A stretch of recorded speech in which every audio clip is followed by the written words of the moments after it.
So, nandito na lahat ng ingredients. Yan, sibuyas, kamatis. Ayan, sa ilalim. Wow, itsura pa lang, mukhang masarap na. Simulan ng magkulitan kasama si Louie TV. Good morning mga kapanalig! Welcome na naman sa panibagong vlog. At ngayong umaga nandito na si Daddy Oms. Nandun siya sa kubo at ina-assemble niya na yung kailangan para doon sa ating water tank, no? Inaayos niya na yung mga tubo. So si Daddy ang mag-aasikaso doon. Tapos mamaya yung ilaw dito kasi pag nagluluto tayo madilim. Dahil nandyan ang Daddy, kailangan ipagluto natin siya ng masarap na sinigang. Ito matutuloy na mga kapanalig, yung dapat na magluluto ko kahapon na hindi natuloy dahil nagka-problema nga doon sa sa ating tangke. Naayos na nila utol. Kaya makapagluto na tayo. Nalanta na tuloy yung yung mga ingredients. Yan Tapos yung kamatis natin iisa na lang. Pero ubra yan. Diba? Kukuha lang ako ng ba kailangan natin lutuan. Kaldero na malaki. Haluan ko rin ng talbos ng kamote para masarap. Nakuha tayo talbos. Talbos! Tayo ay mag-harvest. Diba? Sinigang na may kangkong, na may halong talbos ng kamote para masarap naman yung ulam namin ni Daddy. Tara na! Sugod! Si Daddy. Dad, diyan ka lang Panoorin niyo yung vlog ni Daddy kasi vlog niya yung yung pag-aano niya doon, pagkakabit ng sa tubig. Kahit kayo tumingin sasakit ulo niyo pag kayo lang yung yung kung wala kayong alam sa pagtutubero. Let's go. Talbos.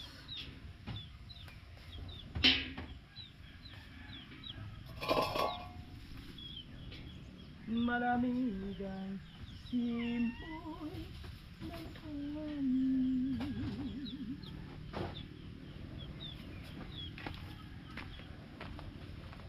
Tirik na tirik ang araw, summer na.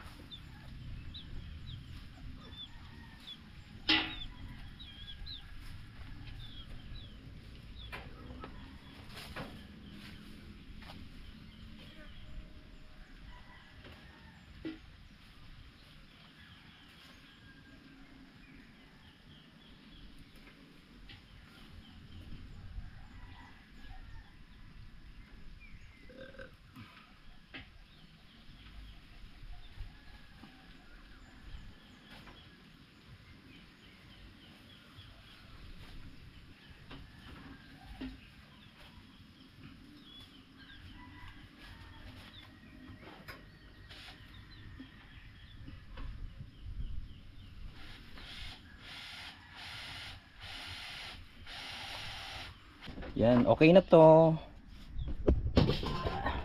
Kulang tayo ng lutuan. Hindi bagay yung kaldero natin doon sa bago nating sa bago nating tawag doon, lababo. Pero syempre, pwede na yan. Magluto tayo. Pake masyado. Dito. Tayo magluto. Ito ba yun? Yun, sakto. Tayo ang tagaluto. Tapos mamaya tulungan natin si Daddy doon. Yeah. Woohoo! Lipat bahay. Yung mga alaga namin hayop, lipat bahay din Diretso na rin dito sa loob.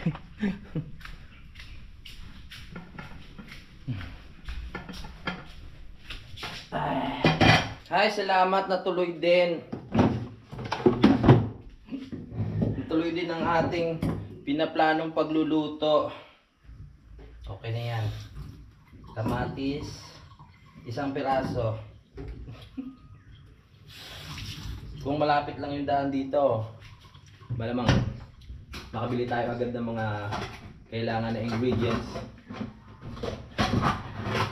Pero dahil malayo, so pagkakain natin, dalawa lang naman kami ni Daddy ngayon yung ikakain. Sinigang, nakahapon pa pinaplano. Natuloy ka rin. Sibuyas.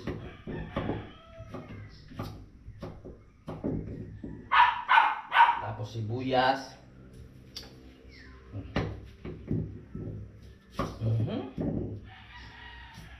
Yeah, baby.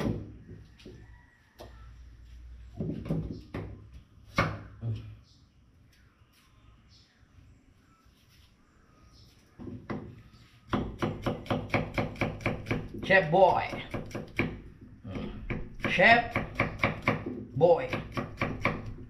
Very good. Pero nakabilis yun. That's all. Sumasabay na naman yung yayay sa daldalan natin. Anuhin natin tong labanas. Kasi ngayon mabanas. So, anuhin natin ang labanas. Labanos.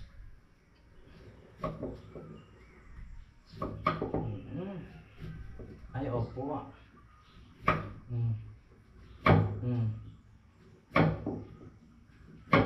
Yan.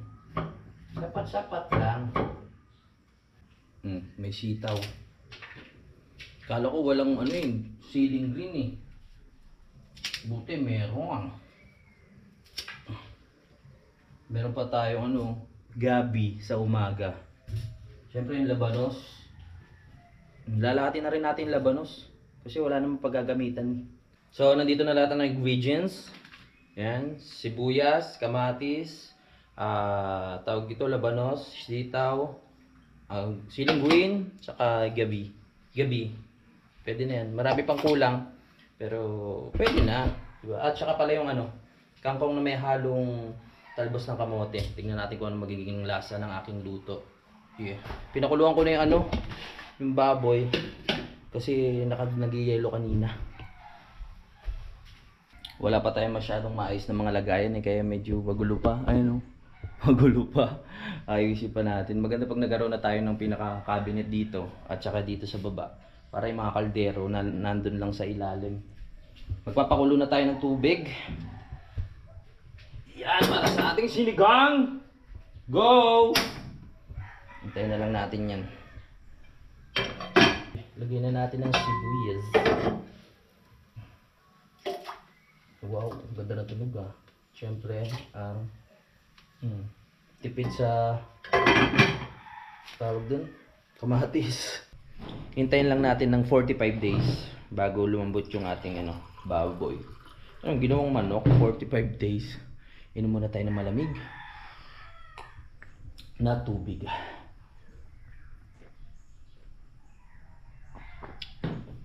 Nakakatuwa. Pag nandito na lahat sa loob ng bahay, talagang mapipil mo talaga na bahay na talaga. Dahil siyempre dito na tayo nagluluto, nagugas ng plato. Dito na halos lahat ng kailangan. Pag okay na, pupunta ulit ako sa bayan para bumili pa ng mga pangdagdag na linoleum, tapos ilaw. Dahil sa gabi, itong ilaw namin mahina Bibili ako ng malaki, yung katulad doon sa kubo. Mamaya magpapa-instalasyon na rin tayo dito ng ilaw kay Daddy Oms. Bibili na rin ako ng mga pandikit para hindi nakaangat yung linoleum natin. Umaangat-angat kasi katulad nito. Yung sa part na to, puro retaso na lang kasi. Pag nakabili ako, papalitan namin yan. Tapos yung mga gilid, pupuliduin ko yan. Didikit ko ng rugby. Yan Tapos ikasuin ko yung mga gilid na yan. Alright! Sisiguraduhin nating masarap yung ating ulam para si Daddy Oms talagang ganahan sa paggawa mga kapanalig. Baka makalimutan niya yung pangalan niya pag pag natikman niya sa unang higop. Aba. Baka pati yung joke. Sabihin ko sana pati si Mami Oms makalimutan.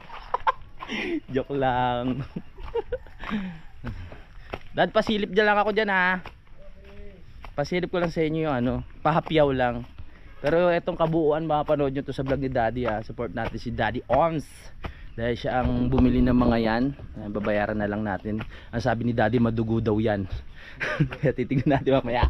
Solve natin problema. Solve na? Aba, nasakto nga Binutasan ko. Diba ba? Hindi kasi... Ito po, binutasan nyo Yun sa ano? yung takip niya. Oo. Lalagyan na lang natin ng epoxy. Tapos, ito na sunod. Ayan na, upload. sa ilalim. Pag ito na ikabit na, ito lang naman ang matagal eh. Hindi na tayo kasi kung sa gilid tayo bubutas, Malambot. malambot baka problema tayo. Ngayon sa takip lang natin sinira. Alright. Salamat kay Daddy. Pinakita ko lang yung mga, sabi ko nga kanina sa vlog niya, kung iniwan niya sa akin ng ganyan yan, hindi ko na alam gagawin ko eh. Magkakaroon para matuto ka. Para matuto ka. Si kayo umut eh. Oo nga eh. Si kayo umut ang gusto ko na masanay para yan. Hindi mo mawawala ito. Opo. So tambay muna tayo dito. Paalala nyo sa akin yung pinapakulo ko ha. Baka lumambot yun, baka na sobrang lambot pagkain nyo. Nadudurog agad sa dila.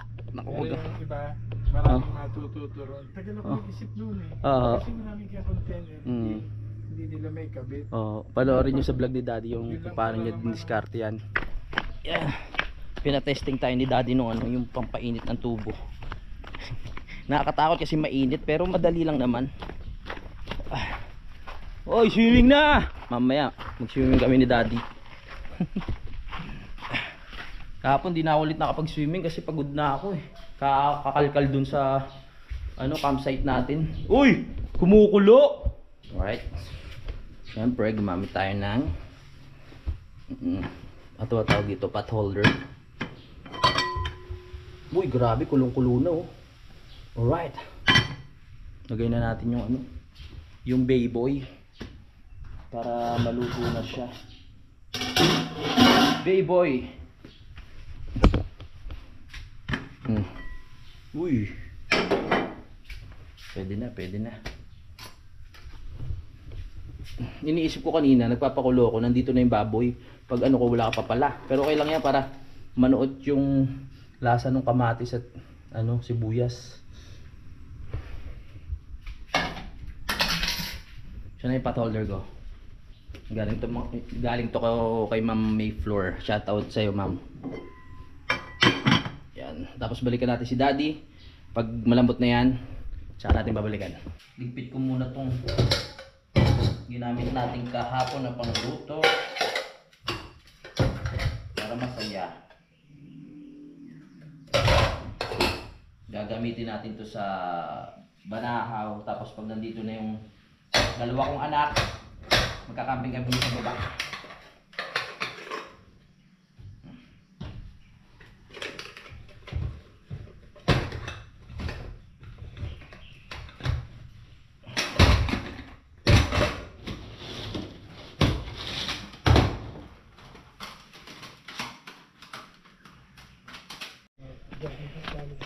Okay.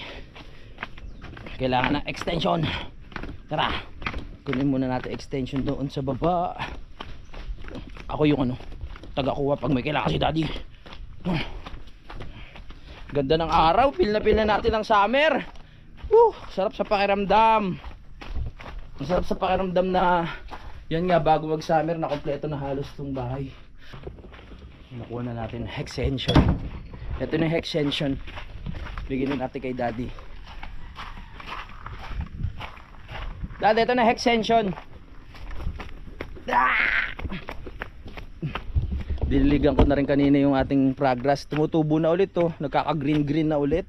Green grass of home. Dito na natin maglalagay ng entrance. Saan po, Dad? Tayo puputol. Doon na lang. Sige po. Okay. Ito ating lalagay. Let's go. Ang laking bagay nung water natin. May naging silungan yung manok. Tara. Nga? Lagyan pugad sa ilalim, no? Yan, no? May naging sila, oh. May tambayan na kayo dyan, ah. Wow! Uy, malis, takot. Huwag kayo matakot. Okay lang yan. Balik. Balikan na naman natin niluluto. Tayo, akyat baba. Exercise. Parang sarap mag-dive, ah. Mainit na, sarap mamaya mag-dive. Uy, grabe, sobrang lambot na nito. Ayaw na paawat, oh. Baka pagdampi pa lang sa labi nyo, nadudurog na to sa sobrang lambot. Yun. Lambot na. Pwede na. Pangdayo na to. Di ba? Pangdayo na. Pwede na. Malambot na.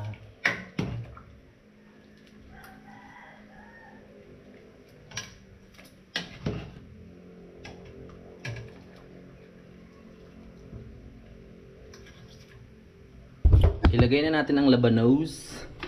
Wow. Dami niyan ha. Huy. Mag-isa ka na lang, malulungkot ka. Yan. Sumama ka. Nilagay na rin natin yung pampasim. Takpan muna natin. Kung kanina 45 days, mga ano na lang, 35 days na lang yan. Balikan muna natin si Daddy. Palambutin pa natin ng gusto yung mga ingredients. Kukunin ko muna yung ano dun. Patis. Masarap pa si pang timpla yung patis eh. Tek-tek! Dad, ano ba gusto mo sinigang? Maasim mo yung sakto lang? Ikaw, ano yung type mo? Oh, sige. Ano yung type? Mahilig sa maasim? Oo nga pala. Mahilig tayo sa maasim. Lalagyan ko yan ng ano, kamyas, kalamansi, mangga. Halo-halo. Asim siguro nun. Paras kasi kami ni Daddy na mahilig sa maasim na ano eh. Sa suka, ganyan. Kaya kakasundo kami yan eh. Matakaw din yan sa suka eh. Nung araw ngayon Dad hindi na no. Oo, nagka-acid si Daddy. Kaya pag tanda-tanda ko, alam ko na mangyayari sa akin eh. May anes naman, anes. Titimpla na tayo. Wow, itsura pa lang mukhang masarap na. Siyempre masarap yung nagluto eh. Sarap. Wow. Sobrang sarap. Siyempre luto ko eh. Hindi ko naman pwedeng sabihin hindi masarap. Ang panghuli, ang sili. Go girl. Maganda na ako ng plato. Kakainin namin ni Daddy. Siyempre gagamitin namin itong bagong plato. Dahil yan, may sabaw eh. Kailangan medyo malalim. Tanggalin ko muna yung price tag. Ito na. Yan. May kanin pa kami na dito eh. Alam nyo ba na mas masarap ang bahaw na kanin pag ganyan ang ulam, yung mga sabaw na maiinit. Kasi pag mainit na yung kanin, mainit pa rin yung sabaw, ang hirap niyang isubo, 'di ba? Tawagin ko na si Daddy. Paano ba 'to?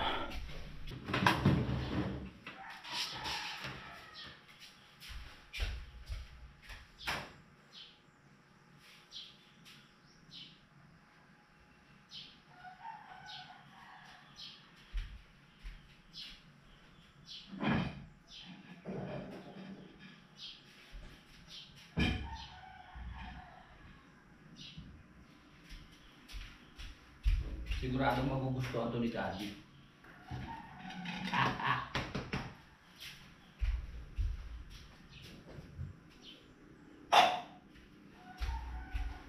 Dad! Kakain na! Sobrang sarap! Asim! Ngayon ko lang makakatikim na sobrang asim. Mamaya na yan Dad, kain muna tayo.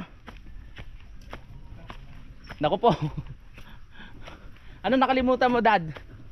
Nakalimutan mo na yung gagawin. Ito. Punta. Dito. Okay, ready lang ako sa usawa namin. Masarap sili.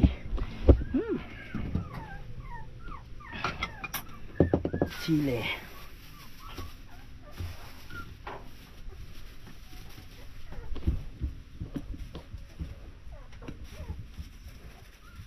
Yan.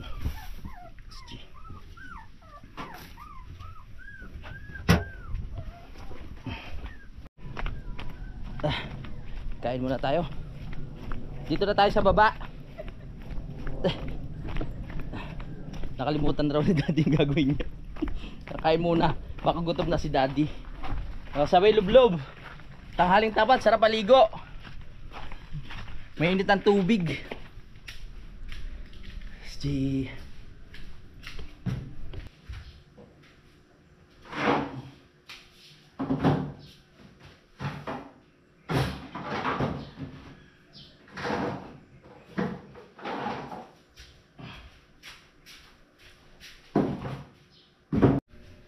Dito na si Daddy. Makakalimutan yung pangalan nyo dito, Dad. Ewan ko. Yung ano kasi, may inaruan ko ng talbos ng kamote, kaya nagkaroon siya ng parang halong ano, Ba, talbos. dami parang may pa tayo. Dati dalawa yan eh. Papalaban tayo. Mapalaban tayo sa kainan. Okay lang bahaw yung ano, Dad? Bagay nga yan dyan eh, no? Hindi tayo cowboy. Let's go. Ay, yung ano, so Dad. Sige na. Daig sila yung mga nagtatrabaho doon. Lamang tayo. Lamang tayo. May init ang ating sabaw. Yes. Maganda pa ating kainan. Amoy lang, sarap. Manalo. Yes. May rules kami, pag hindi masarap sasabihin masarap. Joke lang. Hindi, amoy lang. Ano yan? Yes. Ginugutom ako ah.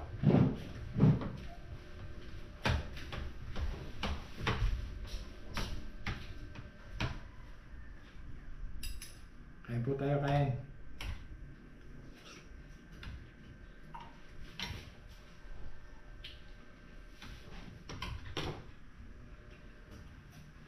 Ayos lang, Dad.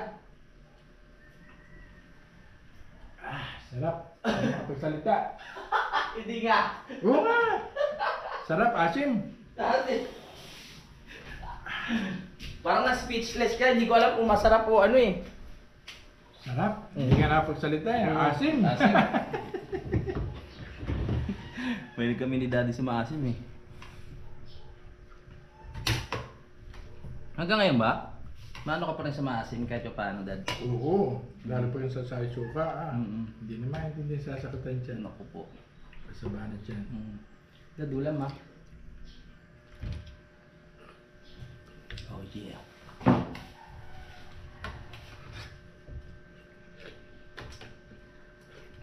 Wow. Dad, ano karne? Sabi sa'yo eh. Masarap.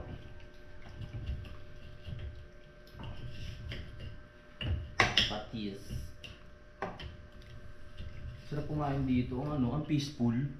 Bagay, bago kasi sa ano eh, pakiramdam eh. Malamig pa. Malamig pa. Wala pala tayong tuntungan. Hagdan. Yung, Na? ano, yung tungtungan, winasa ko na eh. Eh, ito. Matibay ba? Pwede yan, Dad. Ay, ito naman tataas. Ano po? Dali lang.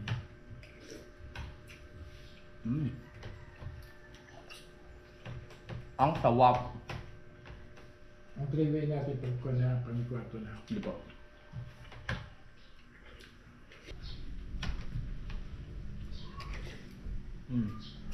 Sarap ng sabaw ah. Sino ang order ng swimming pool mo? Sidang po. Yun, sa kanya mo rin pa kung pang. Yung ganun. Meron din sila niya malamang no. Kasi hindi kami naka-order na ng ganyan. Ganyan din kalaki. Nakakatakot ko lang talaga dyan, pusa tsaka aso. Hindi ko lang. Rhinolium, tapos di ba yung halimbawa palitan mo, lagay mo rhinolium para matibay sila. Mabubutas kasi pag talunan eh. Tapos, Nilagyan ko siya karton eh. tapos para makakon yung alalanahin mo, yung mga sakong yun na ibabandera itas mo sa gilid. Sa Hindi gilid. makakalapit sila. Yun mo na sisirain nila. Pantakip. Gilid lang. Tapos pag may vacuum ka na, tipid ka sa tubig. Oo. Di ba sa swimming pool, ayos chlorine lang ang tinapon nila. Opo.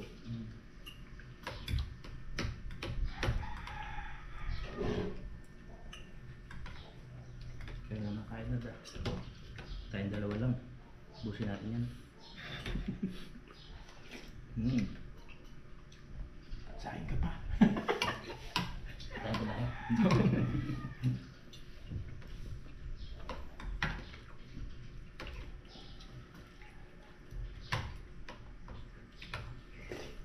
Doon na kasi ako sigurado matatagalan doon sa taas yung papasok sa loob. Opo. Dudukutin yun, Pero okay na, yun na nauna. Kaya doon na natin. Ang gagawin? Pulinis.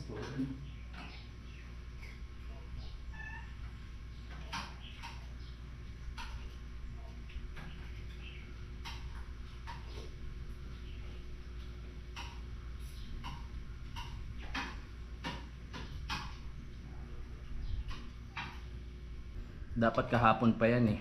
Nawala yung gasket nung ano, gasket ba tawag dun? Yung goma nung tangke. Hindi ako nakapagluto, ginamit ko yung pang-camping na kalan. Hotdog na lang niluto ko.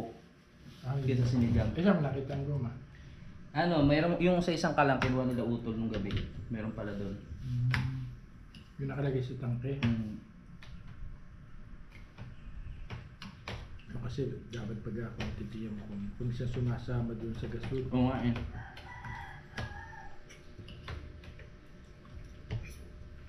Yung sarap ah. Nagpawisan ako dun ah. Parang mas pinawisan tayo sa Sa pagkain eh, kaysa sa trabaho. Nga. May halo pang sili. Ang anghang, ang sawap. Sarap ba talaga, Dad? Kita mo, ubus oh. Di ba? Ano ba yan? Ano yan? Ubus. Yung kanin, no? Pinasasayin ko pa nga yan eh. Dalawa lang kami. Tapos na ako kumain. Gagawa ko ng yelo. Kasi sabi ni Daddy, nga, madalas kasi mawalan din ng kuryente dito. Katulad nung nangyari sa amin nung nakaraan, nawalan ng kuryente yung mga stock namin ng pagkain na bulok. So pag merong yelo, kahit walang kuryente, malamig pa rin sa loob. Tama ang diskarte ni Daddy. Tapos ka na, Dad? Okay. Gusto ko pa sana kumilit, ha? Hindi sa katanin siya. Baka hindi na tayo makapagtrabaho. Kabusugan. Sakit na rin siya. Oo. Oo. So ayun, habang kami nagkukwentuhan ni Daddy, napagkwentuhan nga namin na ibibili na ng goma o basta plastic na pangsalpak dito. So 1 by 1 ang sukat nito eh. Kasi mahirap na, yung anak ko halos kasing laki ko na eh. Syempre hindi siya sanay dito, baka mamaya biglang mauntog, matapyas yung ano. Di mo. Ayaw natin mangyari yun, pero syempre kailangan natin mag-ingat. Ang tawag doon ay plastic square blanking end caps tube insert 25mm. Baka ito na yun. Bilangin natin. Tapos i-times natin. 1, 2, 3, 4, 5, 6, 7, 8, 10, 11, 12, 13, 14, 15, 16, 17, 18, 19, 20, 21, 22, 23, 24, 25, 26, 27, 28, 29, 30, 31, 32, 33, 34, 35, 36, 37, 38, 39, 40, 41, 42, 43, 44, 45, 46, 47, 48, 49, 50, 51, 52, 53, 54, 55, 56, 57, 58, 59, 60, 61, 62, 63, 64, 65, 66, 67, 68, 69, 70, 71, 72, 73, 74. 74 times 2. Saglit. Cellphone. 74. Sige, para sakto lang, walang sobra. 74. Bobo talaga ako sa ano, parang 74 times 2. 148 pieces ang bibili natin. 148 pieces.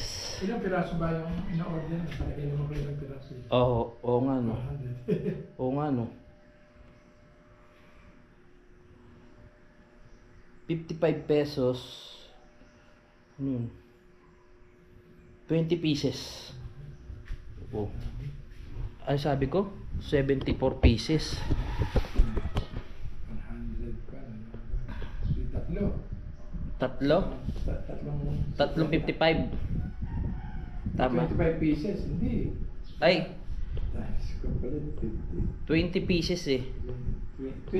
Gawin ko ng 100, no? Para sure, no? 100 piraso. So ano yun? Abay, kung pa yun, magta-times 2 pa yung wangkuha mo, magkabi. Ay, Di po, ayun na mismo yung ayun ano. ang bilang, no? Opo, 74. Times 2 ka lang, ibabaw ilalim. Opo. So 20, di maglilimang 55, magkano yun? Tapos may shipping fee pa. 55 times 5. 275 mo, mura lang. Sige. Pwede lang. Mas 5 mahal- order. Mas mahal mo pa hospital. Oo nga. Oo nga. Okay, so yan, nagbalik trabaho na si Daddy at syempre tutulungan ko siya dito, no. Sarap ng tulog ni ano, ha. Ang cute ng ngipin ni ano, ha. Ang cute naman ng ngipin mo. Ulila. Ulila. Ang sarap ng tulog, oh. Ang cute ng ngipin. Meow. So yun na nga. Papaalam muna ako mga kapanalig, i-update ko na lang kayo kung ano pa yung mga magagawa namin mamaya ni Daddy. Kasi gagawa pa kami ng ano nga dito, ang tawag dito? Ilaw para maliwanag. Hindi pa ako makapaghugas ng plato. Naubos kasi yung ano namin eh. Yung Joy. Excuse me, yung Joy. Babalikan natin si Daddy doon para makatulong tayo sa ginagawa niya. Yan, halos malapit na matapos. So maraming salamat mga kapanalig sa pagsuporta. Sana na-enjoy nyo ang ating vlog ngayon. Kahit simple lang. So yung puro pagluluto. Ito meron pa ng tiro. Sarap niyan. Patitikim natin kay Utol. Tsaka kay Kanoy mamaya. Kung may aabutan pa sila. Titira natin sila para matikman nila. Sabi ko kasi kahapon talaga magsisigang ako kasi nga lang nagka-problema. Inom muna ako ng water. Papaalam na nga pala ako, no. Bye-bye. Kita-kits na sa next update. Simulan ng magkulitan kasama si Louie TV.